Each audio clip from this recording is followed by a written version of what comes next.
하나의 회전축에 연구 자석을 서로 여러 겹으로 360도로 배치해 놓고 그 위를 원통형으로 해서 서로 굵기가 틀린 구리선들을 배치하고, 또는 사이사이에 서로 두께가 틀린 연구 자석 여러 개 결합을 배치해 놓으면 일단 전기를 이렇게 생성을 할 때 거기 연결된 전기선들이 있을 거 아니에요. 그럼 연결된 전기선은 서로 파형이 틀린 서로 굵기가 틀린 전기선의 결합이 되어야 됩니다. 그래야지 파동 방식의 펄스 방식의 전기가 생산이 되기 때문입니다. 굉장히 강력합니다. 여기에 제 방식에 서로 두께가 틀린 금속판의 결합, 그것을 금속 배터리, 콘덴서, 결국엔 배터리를 사용하셔가지고 직렬이나 백렬로 해가지고 전력을 딱 걸어주면 강력한 전기가 다른 방식에 비해서 생기게 됩니다. 그때는 이제 이것을 어떤 그 경유나 휘발유도 이렇게 그 자동차 행정 실린더 방식으로 해서 이렇게 그 회전축을 돌려주는 방식으로 해서 생산을 한다. 이 회전축은 20m, 100m, 이렇게 20m, 40m, 100m 길 수도 있다. 얼마든지 늘리고 뭐 동력만 되면 되니까요. 정기적인 모터 방식으로 해서 전기를 서로 굵기가 틀린 구리선을 통해서 전기를 모터를 돌리는 방식이 충기 10V에서 15를 생산하면 무한 발전기죠. 이 방식으로도 만드시면 제 기술 구조에 해당. 이게 풍력 발전기나 어떤 그 수력 발전기에도 이것을 도입할 수 있습니다. 이 기술 구조는 제 기술 구조에 해당하게 되겠습니다.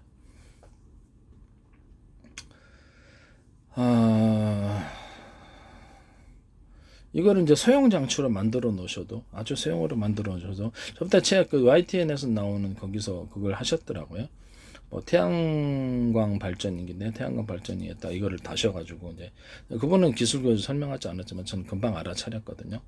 회전축에 그 회전축을 돌리는 방식이 있고 돌리지 않는 방식이 있는데, 회전축을 돌리지 않았을 때는 서로 굵기가 틀린 구리선이 여기 회전축에 감아지고요.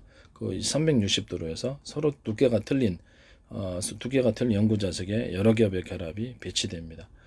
이런 식으로 해가지고 그냥 놔두고 전력을 서로 두께가 틀린 서로 그 굵기가 틀린 그 전기선에다 전력을 걸어주면 전기가 생산이 됩니다. 이걸 전기가 생산이 돼가지고, 근데 그거는 이제 태양광 밑에 그분은 설명 안 하셨지만 전 그거 금방 그거라는 걸 알았거든요.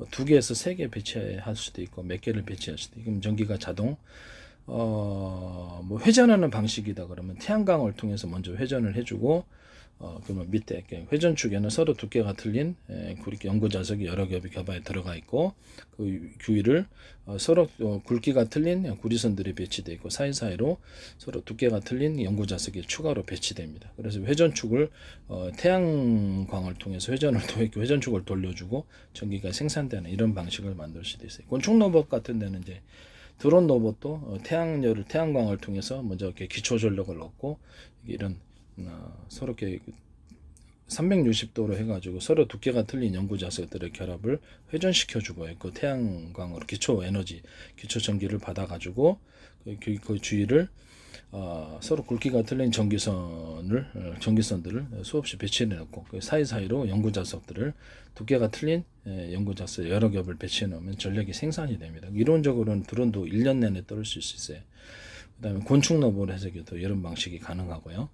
이것은 이제 제 방식이라는 거. 그다음에 여기 웨어러블에도 가능하고, 이것이 이제 나노 입자 크기로 연구 자석을 배치하고 나노 입자 크기로 전기 구리회선을 배치를 하면 이것도 역시 작은 전력 발전기가 됩니다. 이게 반도체에도 들어갈 수 있어요. 이 방식은 이제 제 기술 구조에 해당한다는 거. 아무리 작게 만들든 아무리 크게 만들든 제 기술 구조에 해당합니다. 전력을 걸어줄 때는, 그렇죠, 여기 전력을 걸어줘야지 전기가 더 많이 생산이 되죠. 서로 두께가 틀린 굵기가 틀린 전기선의 여러 개의 결합으로 전선을 구조를 만드셔야 됩니다.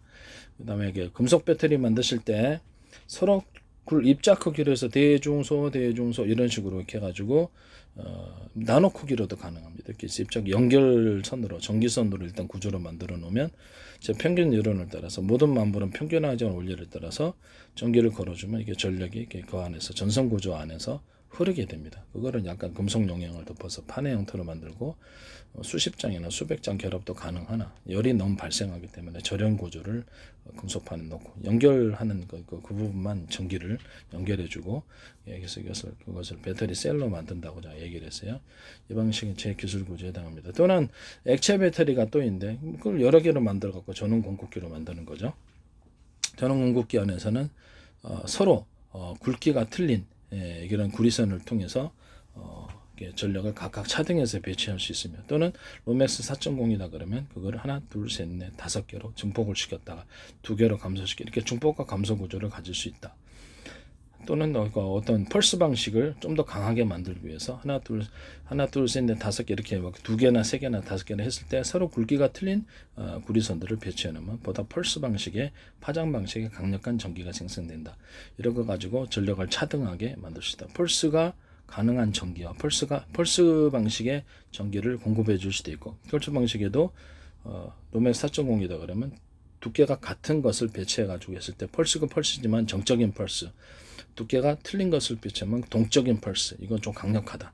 이것을 만드셨을 때도 제 기술 구조에다 전기선 구조에 있어서 인위적으로 어떤 그 증폭을 시키기 위해서 중간에 동그랗거나 네모나고 반도체 회로처럼 부분을 만들어서, 그런 전기선 보셨어요? 못 보셨죠? 인위적으로 두터운 부분을 만들어서 전력이 충전되고 거기 강히 증폭되고 멀리 송전될 수 있는 한전 같은 데서도 쓸 수 있어요. 그런 전선을 이렇게 기계적인 부품 안에도 들어가. 이건 제 기술 구조에 해당한다는 것을 말씀을 드립니다.